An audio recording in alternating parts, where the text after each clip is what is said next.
Well, I'm excited to be here with an old friend, Rob Minton, who we kind of thought retired and had a nice big party and a nice ceremony at Fleet Forward. And you used to work for Geotab, but you're not quite retired just yet, Rob. No, and that was really never the plan to, get fully retired. For sure. Yeah, I wanted to stay connected with the industry because, I love it so much. I've, been involved, in the fleet area for 20-something years, right? For sure. So now I've got Revved Up Strategies and working with a number of companies that are in the fleet space. Yeah, great. All right, so we're here at Geotab 2026 in Las Vegas, and, we're kind of coming to the tail end of it, and you've identified some trends, fleet trends. Why don't we just get into it? Sure.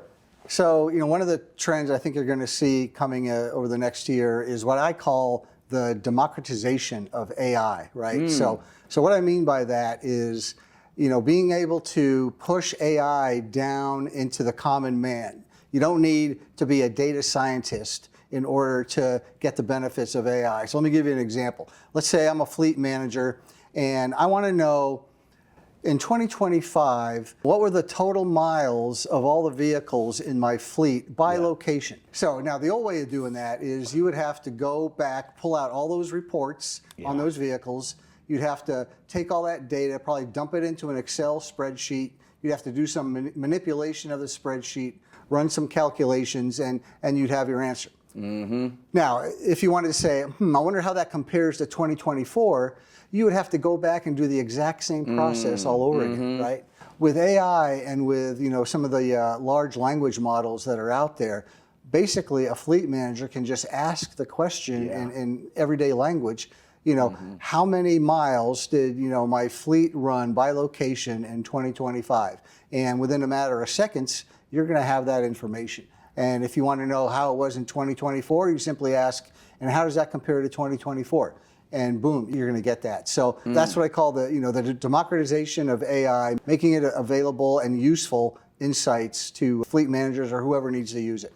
Well, yeah, and to that point, I learned a new phrase, which we probably are going to be hearing a lot more, is vibe coding. I was like, well, what's that?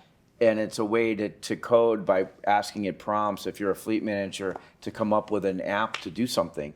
So there you go. So I guess you could call that the democratization of coding, right? So yeah, exactly. Yeah. Sure. Well, and just to touch base on that too, when it's as good as the data that you put into it, because you're going to have to amass the data before you can start to ask the questions. Of course. Yeah.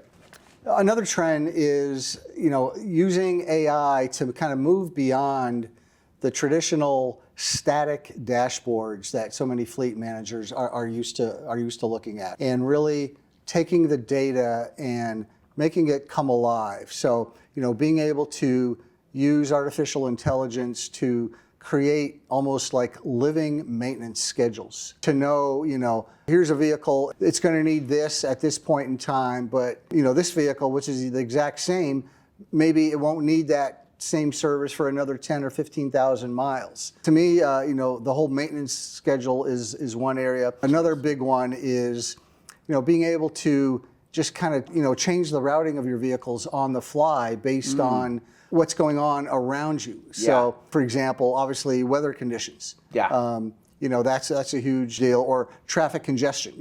Let's avoid this area because we know there's going to be a big traffic jam or construction zone or whatever it might be. So AI enables all that kind of real-time insights for fleets.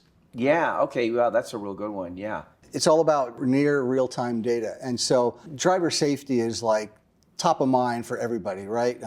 Just because there's so much cost implication tied to that. If a vehicle gets in an accident, today's vehicles with all their sensors and radars and cameras, they're very expensive to repair. Not to mention if there are any injuries, right? That just makes the cost, skyrocket. So being able to use AI and mainly what you're seeing is it's deployed through some of the in-dash camera systems that are available on the market. And I'm sure you're familiar with some of those that actually use artificial intelligence to not only help a driver anticipate what's going to happen, but also, kind of avoid things that could happen that they're not prepared for. So AI, getting embedded into in-dash cameras, I think, is another big trend that you're going to see grow more so in 26. For sure. So the near real-time use of data, I mean, it's like taking that data and actioning it like immediately, I suppose, right? And using AI to understand when it needs to be actioned. Yeah. So I mean, again, another good example, and I'm sure you've seen these kind of same videos. AI can kind of know when Rob is taking his eyes off the road because he's reaching for his coffee cup, right? Or things like that. Or AI can detect a pedestrian that is walking up beside your vehicle, and if you open the door right then, you're going to smack them in the face. So, to alert the driver, hey, there's an object, in this case, a person next to you. So, wait a second before you, exit the vehicle. So, that kind of real-time information is so valuable. Yeah, right. Real-time data. And the latency's been really, covered. I mean, like Ford used to have the ping for 30 seconds, and now it's down to 5. So that's really where we're at now. Yes, and speaking of the OEMs, that's one thing I've seen really improve, say, in the last 12 to 18 months. The OEMs know that, in order to kind of have what I call data parity between a hardware module that's installed in a vehicle and the OEM embedded data, you need to get that data frequency down close to 1 second. Oh wow! And some of the OEMs are there, and I don't know if it's common knowledge yet, but it soon will be. And what that's going to do is that's going to enable a lot more insights, especially when it comes to the safety aspect of it, because 5 seconds or 15 seconds may not seem like a long time, but if you're talking a possible collision or safety incident, a lot can happen in 15 seconds. The next trend, and we touched on this a little bit earlier, but it's got to do with predictive maintenance becoming more prevalent. And I mean, I've been hearing predictive maintenance for so many years, and I so want to get there, and maybe we're finally starting to get there. I mean, go ahead. No, I think so. And again, a lot of it's being driven by, the artificial intelligence and embedding that into the solutions, into the data. So, obviously, predictive maintenance is being able to identify an issue before it's going to occur. We're all familiar with the term preventive maintenance, right? And that's kind of what the industry, lived on for years. But the thing with preventive maintenance is that it can make you spend more money than you really need to, right? By over maintaining, maybe. Yeah. I mean, let's say, oil life would be one. Oil life is a great example. There may be a part on a vehicle that the manufacturer says, this part needs to be changed after 25,000 miles. But, with all the data that you can get off of today's vehicles, again, utilizing AI, you can,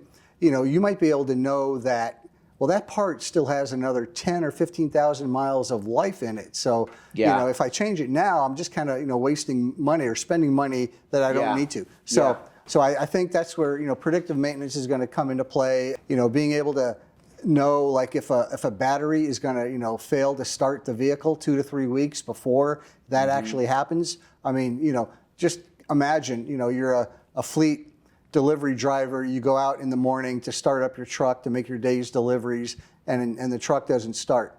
So what happens? Well, you're probably lost a day, right? And those goods didn't get delivered. And being able to have the knowledge to say, all right, the data is telling me, and Geotab has a program called the Electrical System Rating that actually quantifies the life of a battery. It's like from 0 to 100. And it looks at, how much life is left in this battery based on the last cranking voltage, alternator, starter, taking all that data, and again, using AI and machine learning to calculate this kind of electrical system rating and assign a number. So, as a fleet, you may say, okay, if my ESR score on a particular vehicle drops below 70, that means I need to change that battery because it's going to fail in the next 2 to 3 weeks.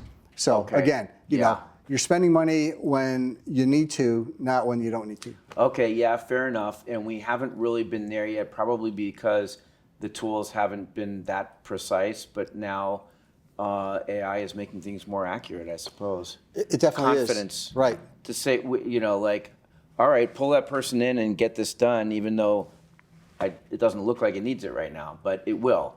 So, yeah, really good point. Final trend that I've been kind of keeping an eye on is this whole arena of what's known as digital twins, right? So taking, taking a fleet's data and basically mirroring it or creating, literally a digital copy of it or a digital twin. And now you can kind of run different scenarios on that data to anticipate what could happen based on how you operate your vehicle and what kind of conditions the trucks and vans operate in, what might be going on like weather-wise. I mean, you can kind of plug in all these different scenarios to anticipate, okay, here's what I need to plan for.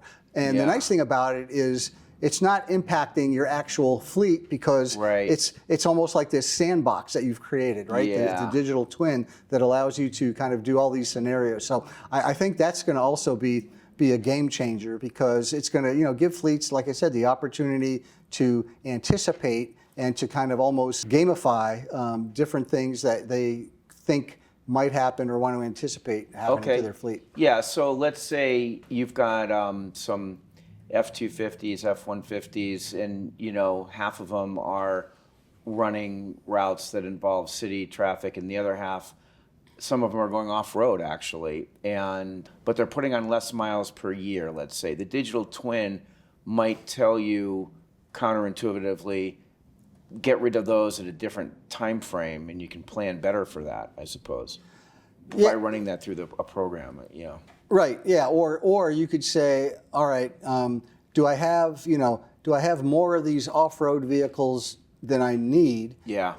What would happen if I took some vehicles away from doing this job and moved them over to doing this job? How would that impact my revenue, my customer service times, all of that? So again, it allows you to kind of experiment, if you want to call it that, without worrying. Well, really the consequences. What if it doesn't work the way I hope it works?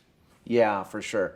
Well, these are certainly exciting times, and they don't get any. The pace of change accelerates. I mean, it's going to keep accelerating. So yes, we'll stay on top of it with your help, Rob. Happy to do it. Thanks, Chris. All right, sure.